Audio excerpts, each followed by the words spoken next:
په پنجشیر ولایت کې لا هم سخته جګړه روانه ده. د مقاومت جبهه لحظه په لحظه طالبانو ته د تلفاتو اړولو خبرونه خپروي، خو طالبان یې ردوي. اوس تازه ملا عبدالغني برادر او ملا محمد یعقوب مجاهد پنجشیر ولایت ته سفر کړی.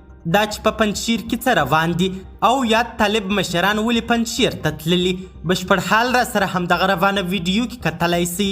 سلامونه قدرمنو لیدونکو، زموږ مشال پریس یوټیوب چینل ته ښه راغلاست. له ضد او نقیض راپورونو وروسته پنجشیر ته د ملا برادر او ملا یعقوب د تلو خبر ورکړل سوی.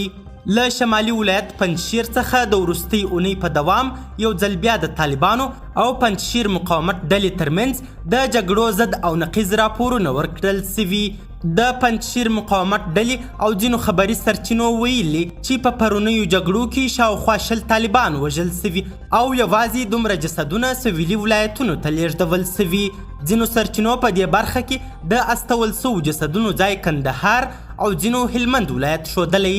طالبانو یو مخ په پنجشیر کې د خپلو مخالفو جنګیالیو موجودیت او همهغلته د جګړو او سیمو د سقوط ادعاوې رد کړي. خو د احمد مسعود په مشرۍ د پنجشیر د طالب ضد مقاومت وسلوالې ډلې په دې اړه خپلو ادعاو ته دوام ورکړی. دې ډلې دا هم ویلي چې د احمد مسعود یو پخوانی قمندان چې طالبانو سره ملګری سوی او د پنجشیر د امنیه قمندانۍ د استخباراتو مسؤل ټاکل سوی و، له دې ډلې جلا او طالب ضد مقاومت ډلې ته ورغلی.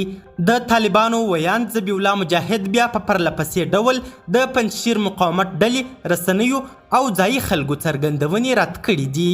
په ورته وخت کې ځینو رسنیو پنجشیر ته د طالبانو د رئیس الوزرا د لومړي مرستیال ملا عبدالغني برادر او د طالبانو د دفاع وزیر ملا محمد یعقوب مجاهد د ګډ سفر خبر ورکړی. ویل سوي چې دغه دوه طالب مشران د خپلو جنګیالیو د مورال ارزولو او لوړولو په هدف ورغلي دي.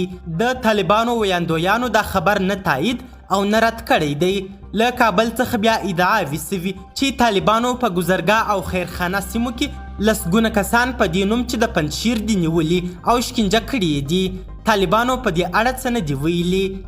قدرمنو لیدونکو، ډیره زیاته مننه چې ویډیو مو تر اخري شیبو وکتل. د لا زیاتو او نورو لحظه پر لحظه خبري معلوماتو لپاره زموږ همدغه مشال پریس یوټیوب چینل سبسکرایب کړئ. تر بیا او بلې ویډیو ښه وخت او ښې چارې د الله په امان.